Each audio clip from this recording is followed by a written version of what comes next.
So today I am talking with biennial artist Alexandra Robinson from Austin, Texas. She will be talking a little bit more about the piece in the exhibition Princesa Heredera. It is an audio piece, and I think it's really fascinating, and I was interested in all of the work that you had in the exhibition, so I'm excited to talk a little bit more about it. But if you would like to start out telling us a little bit more about yourself and your artistic practice. Sure. I live here in Austin, but I have been here since 2012. So almost as an adult, this is like the second longest place I've ever lived. I grew up in the military, so you're kind of moving every 2 years, really.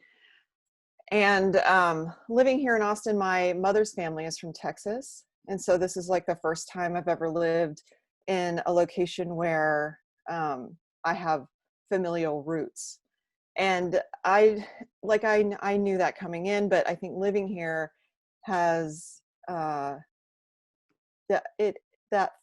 thought of like being near extended family, even if I don't see them, the thought of that is like pretty profound for someone who always had a nuclear family to live with, and that was it. That was the extension of like your support system.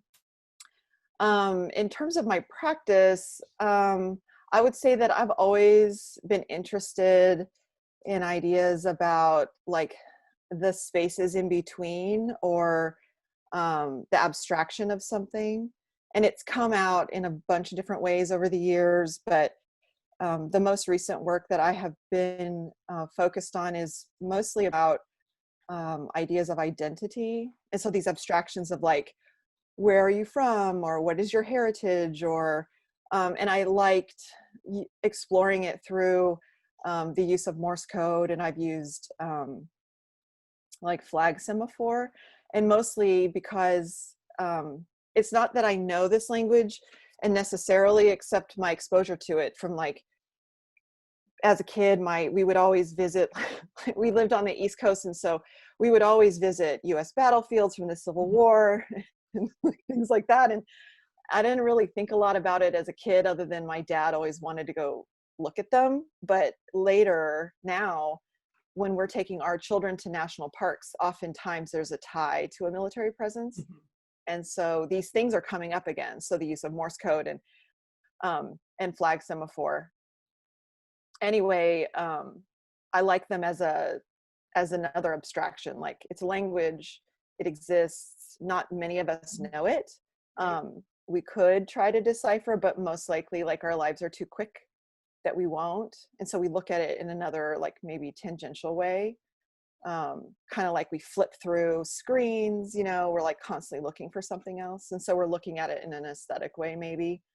But it always, sometimes, like a lot of times, we put things out there that carry deeper meaning, but they're not always perceived that way. Yeah.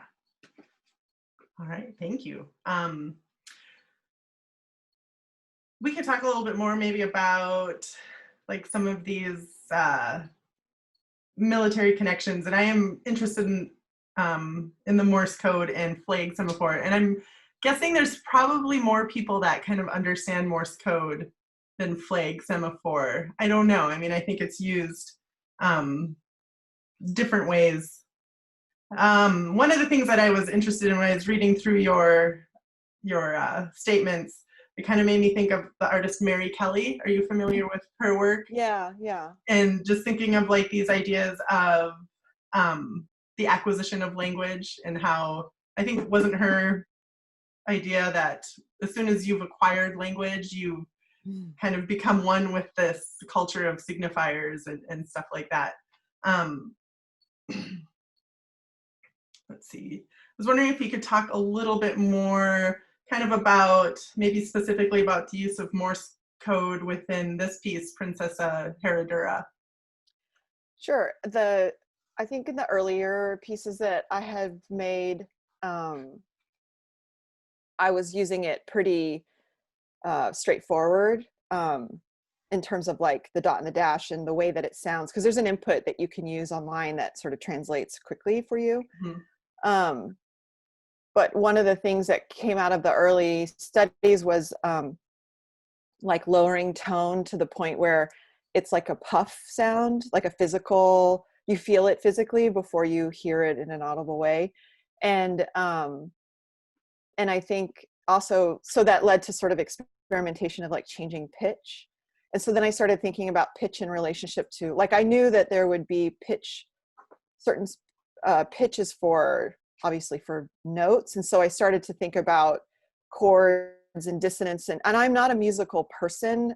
Like I mean, I was in like marching band in high school, but I wouldn't say that I was a good member, but in junior high school, but I have a little bit of that. So I was curious about how you can create like a harmony or a sort of sound that feels pleasant, but then also one that doesn't. And I also started to play with speed. And so thinking about, I don't know, I think it was a couple of years ago, there was a lot of stuff flying around about like yelling into the void and like, or I think it was probably around the election, like screaming out into and not being heard. And so these sort of Morse code is a way to sort of send a message out. And I was also thinking about, there's like a record, the golden record, I think, that was sent into like Oh, up with yeah. one of the satellites, or I don't know what it was sent. I can't remember what it was sent with, but it has like recordings from the 21st century. So it'd be speeches and monologues and music. And so I was thinking of like, if there was something that you were sending out, like what would that be? And like, if it was discovered. And so, but the like in specifically Princesa Heredera, that's like me sort of making a call for my own identity, but how it's fluid. It isn't one or the other. It's all of them at the same time. And I think like that's an important thing for me to remind myself, is that we are so fixated sometimes with labels to try to sort of understand or catalog or organize, but we forget often that we're all sort of the same, but our experiences are distinctly different because of the labels. I mean, we're seeing it right now in the news and things with riots and protests and stuff. But and so with this piece in particular, like having my sort of three separate identities, Mexican, Jewish, and sort of American. The American is like all of those things, but also I guess for me, maybe it's my experience of growing up in the military, but then also thinking about like the label Mexican, Mexican American, like that, those are all kind of like labels that over time carry a lot of weight. And so anyway, having them sort of blend in and blend out or disappear and then come back. And sometimes you can hear the Morse of one is distinctly and they bleed. And so they become distorted. So are there different so I know listening to the piece, it comes in and you can hear, I'm guessing if someone was familiar with Morse code, when they started to hear it, they'd be able to kind of understand what it was. People who don't know it, I don't know Morse code, I can understand that that's what it is by knowing that's what it is, but I can't translate it into anything.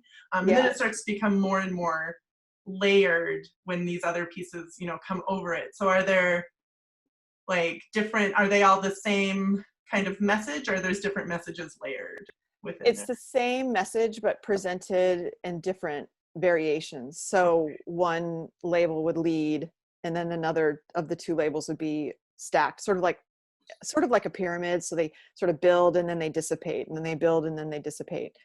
But yeah, like I think anybody that was trained in translating more, I mean, it's happened so quickly. It's really hard to hear the distinguishing, like a distinguished like dot versus a dash. Right. That it's like you really have to pay a lot of attention, which I actually think is really interesting. This idea of like hyper focus on something to sort of figure it out or to just receive the message. Right. It's like another layer of that. Another layer of that like misinformation too for us that like can't understand. Yeah, and we've, I think, become so accustomed to not spending the time to translate or decipher what we're hearing or looking at. We've become so accustomed, I think, to just taking everything as soon as we get it and not like taking that time to really listen to what's Yeah. happening. So this piece, originally, we were going to have it in a gallery along with these residencies entitled Shaping Time and Space, but where we ended up putting it within the exhibition, which I think also works really well, is in this gallery entitled Abstract Yourself, and it's all about abstraction. So obviously with the way that, like you were talking about abstracting these sounds and creating something that is based on this language, but doesn't really necessarily have to be that language. Does that make sense? Yeah. I think it fits really well into that space. Is translation really important for you, or it's really not about that? Really, it's kind of more about just the language.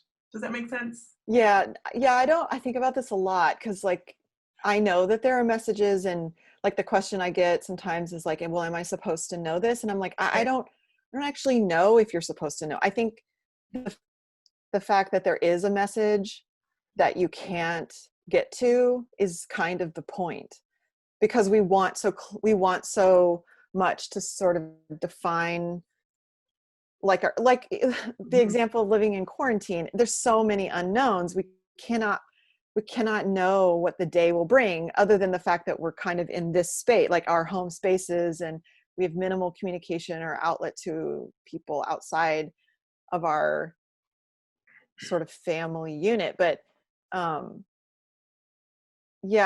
don't think it's about, that is such an interesting question because it has come up really recently. I really guess I don't think it's about you translate or me even translating it for you, but but like even giving you a sense that it is something, I think is enough, because it makes us connected to a larger continuum, because you also have this, but you may not think about it this way. And it isn't necessarily that I need you to see it in my way or understand me, as much as it is I want you to see how you are also part of this confusion or part of this understanding too. Yeah. I mean, that makes sense to me. I don't want to necessarily have a translation. Yeah. But I like, I like that idea that, to me, it kind of is remaining abstracted in that sense, where I can enjoy the piece as, what it is and try to understand it, but I know that I won't be able to translate it. I don't know, for me as the viewer, I think there's something that I enjoy about that. I know you touched a little bit on identity and your particular identities, which comes up a lot in your work. And I think I also had a few notes about place, and I don't know, are those two things linked?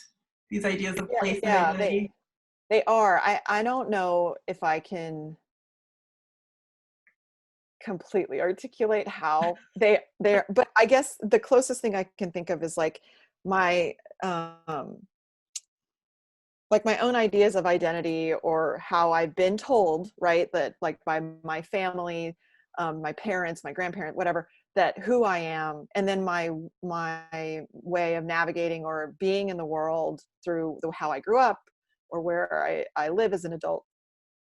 Those things are kind of like I've appropriated those meanings or labels, but then also they've been like appropriated or put upon me, like whether it's burden or not, I don't know, but I think place is in there as well, because place is kind of an abstraction. Like I think about like this place in particular where I live in Austin, it's part of a larger prairie region of the United States, which reaches all the way up to the Dakotas. And there's a long history, millenniums of history of like migration of people, of like colonizing, of survival, of I was talking to some people about this yesterday, we were talking about, they were sort of curious about this idea of place as well, because like it implies like I've been here a long time. But I don't know if anybody's ever like traveled and then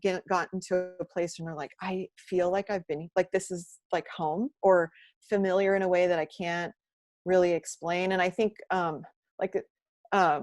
I think in some ways place is fluid also, in the sense that it carries history. It's part of a larger continuum. Sometimes in order for it to endure, it's had to experience things in transient. So like fire or water or population or things like that. So yeah, they're very related from my point of view. And I think that's what I'm trying to figure out in my recent work, is like how, I mean, the flag does that for me a lot. Like it's a marker of, like, we have a flag on the moon of the but it's not like a US territory. You know, we were just the first ones that put one there. So I think about things like that. Like it is an abstraction too, you know? Right. Yeah. I think that's interesting. Like one of the things that we've been talking about within this exhibition being that it is the mountain plains states. And I kind of like that you were talking about, like, yeah, these prairies or these these land formations that really extend from like the Dakotas all the way down through Texas. Like when you drive across the Dakotas in Montana, and then you come down here and drive across, like, you know, in through the mountains in like New Mexico, you see all these similarities and the landscape. And yeah, you know, thinking about, just talking with some friends about, you know, how much, like, so much of that area, you know, was Mexico until it was taken and turned into like part of the United States. And these histories that we don't necessarily think about all the time when we're looking at these landscapes. For sure.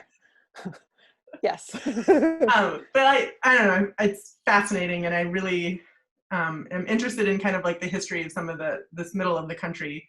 But one of the things that we've been talking to about, it isn't St. Louis, but like, you know, it is a gateway to the West, and Fort Leavenworth was one of the oldest military establishments that before you went to the Wild West kind of thing.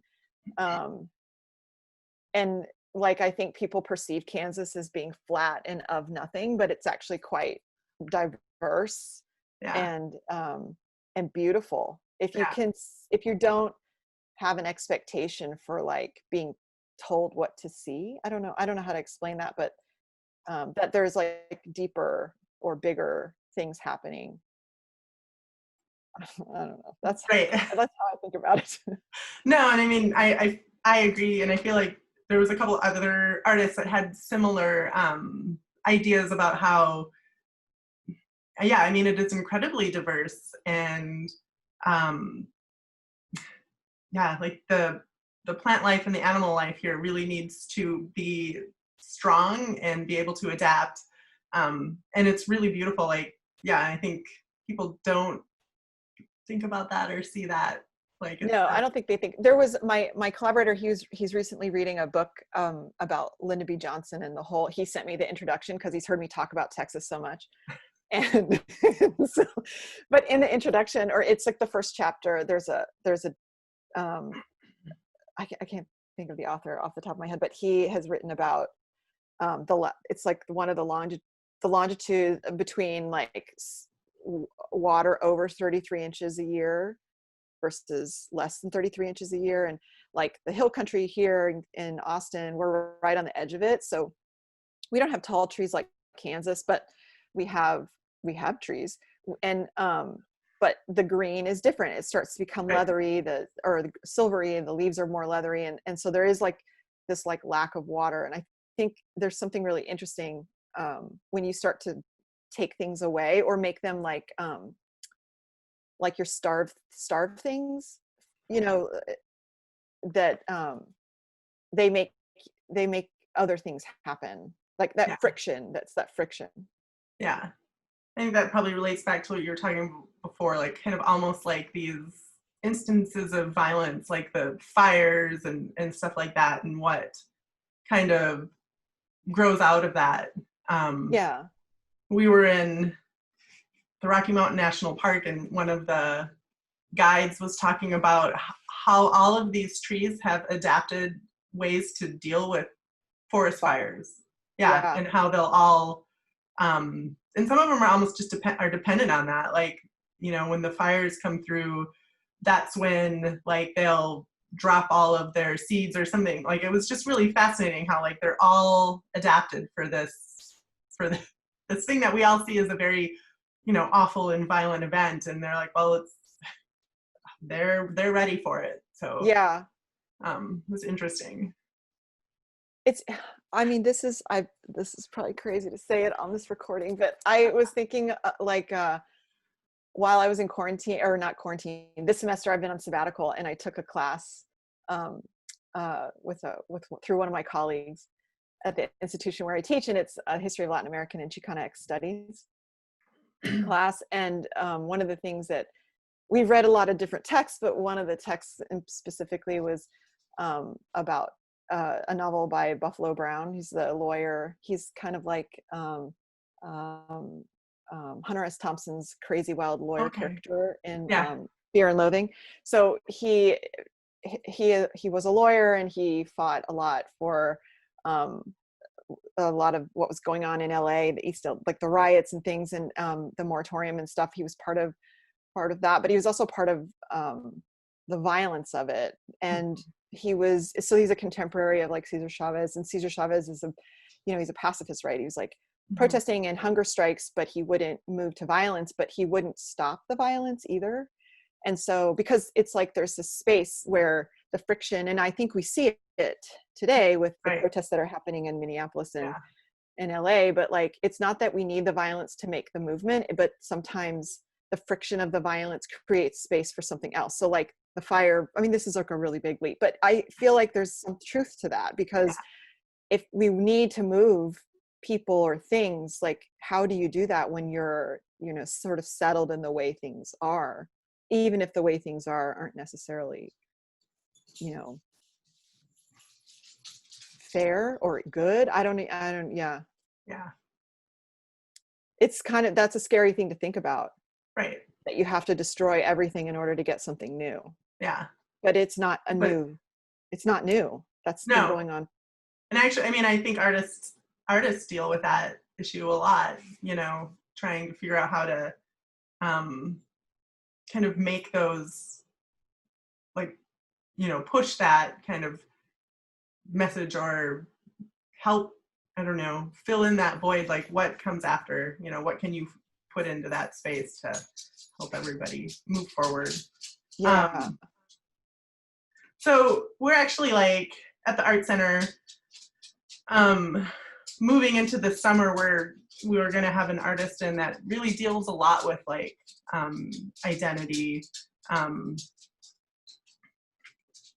He's a Mexican immigrant, and talks a lot about how, I think some of these stereotypes around what an immigrant is, and some of these ideas. I know you've kind of been involved in some activities as well in your practice that deal with those issues.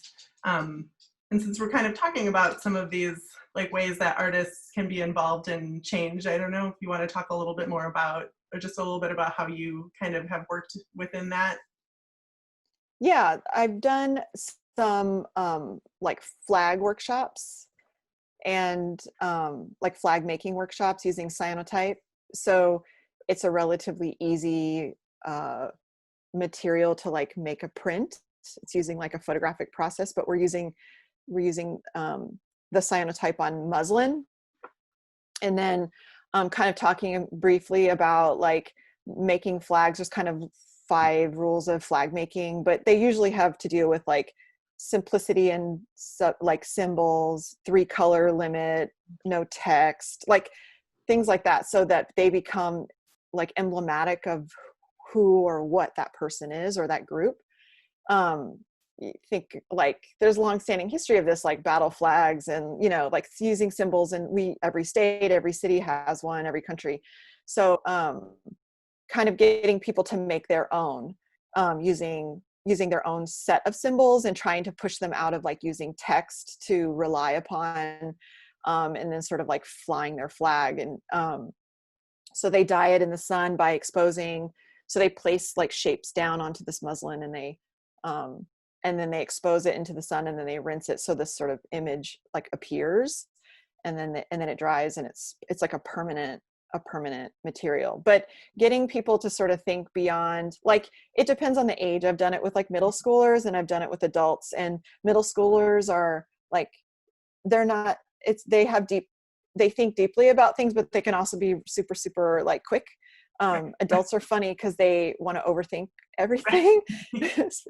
Even if they're in like a creative field, which I've had some experience. I thought that was really interesting. But I think, yeah, like getting the community to come and like make things that like we see all the time. We see flags all the time at school or at a bank or above the Capitol here in Austin.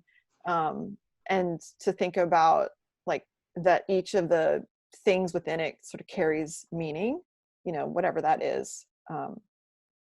So yeah, and then they get to sort of take that flag with them. Something that I'm sort of curious about is there a way for me to do that, but then like have two things happening, like making one that someone gets to take, but then keeping one in order to sort of generate something new that's bigger. Yeah. It's kind of like a next step that I'm interested in finding out about. Yeah. But I love that idea of getting people to kind of step outside of language and think, and what? And think about I'm like surprised a child hasn't walked in on this, so it's okay. You've been so quiet for so long.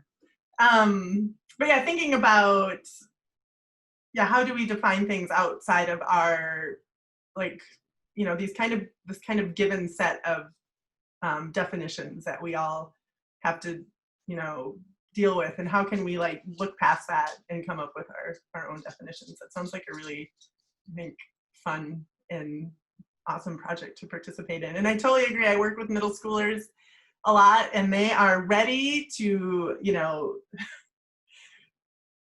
they'll stretch their minds as far as you want them to, but then when it's time to make the project, they're like, oh, can I get it done in 5 minutes? Yeah. Yeah. But they're so creative, and they're so willing to, like, you know, go think outside the box. Yeah. Great to work with. I think that's about all my questions. I have been asking everybody too, and I think you touched a little bit on this.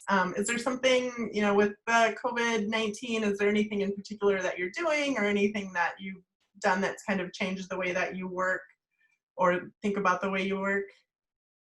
Well, like I've mentioned, my collaborator, he and I have an ongoing project that is like, it's in cycles. So it's like starting a fourth cycle, but we write, like we make drawings and mail them to one another.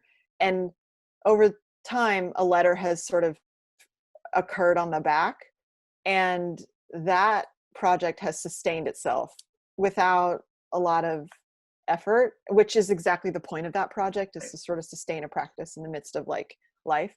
And then I otherwise, yeah, no, I haven't been able to make like art, if that's the way you want to call it. Just the kid, like I said, I was on sabbatical. I was being really productive. Then the kids came home the day before spring break and never left. So I have converted an extra bedroom into a makeshift studio. And actually I just moved everything into a local gallery that isn't using their space right now. So I'm going to rent that space for the next 2 months. And I'm extremely excited about being out of my house, Right. To sort of have some space to think. But because of the cyanotype flag making, like I've kept all the scraps. And so something that's happened, which was unexpected, was I've been just piecing all the scraps together. And so, I mean, my intention is to complete another flag from the scraps, which is a weird and different thing, because it's like, I don't really know what to expect, but I just feel like I should do it. But it's really like a nothing flag, which might be probably the best flag. I don't know. But because it's of no place and of no time, except it's of like, it's an endured thing. Yeah. So, but yeah, I have like been like only in the last couple of weeks have ideas, like I feel the need to sort of like ideas are coming back, but I don't know if it's also tied to this like emotional and mental release of like knowing I have now a studio to get to. I think Yeah. that's a huge thing, actually. Yeah, that's exciting. I love that idea of the flag too, of no time and no place. I think that's great. Yeah. Yeah. Well, that's all I have. Thank you for the great conversation, and I'm excited to kind of be able to talk more about hopefully having you come and work with us. Yeah, I love it. Yeah, I will send you some follow-up emails, but I think we can be pretty flexible within that as well. So I think people would love to be able to learn, interact with you and learn more about your work as well. I don't know if you had any other comments or anything that you felt that you wanted to add or. No, I mean, I just want to thank you, Gretchen, for the time. And like, even when all of this came down, you guys kept the Salina Art Center was like, no, we're doing it. So and now like going through this like ability to interview us, I think it's great. And it's a strange time. And I think like what I realized, because you can see it in schools, like universities are having a difficult time, and Right. in other like elementary schools and high schools and middle schools are having a difficult time, but everyone's having a difficult time. But I think like writing and reading and performance and visual art is so important right now. Right. It's important anyway. Right. And I think people might have a better understanding of how and why it's so important after this experience, but we'll see. Well, I hope so, because I mean, I agree. I think it is. In our, like, it's been like this whole experience for the Art Center has been really incredible, and I think we've learned a lot that for us to be able to do this kind of programming online, it isn't that difficult, and our audience has been loving it, and I've enjoyed working with all the artists, so hopefully we'll keep doing that as well. Oh, good. That's great. All right. Well, thanks so much again for your time. Thank you. You bet. Thanks, And Gretchen. yeah, no problem.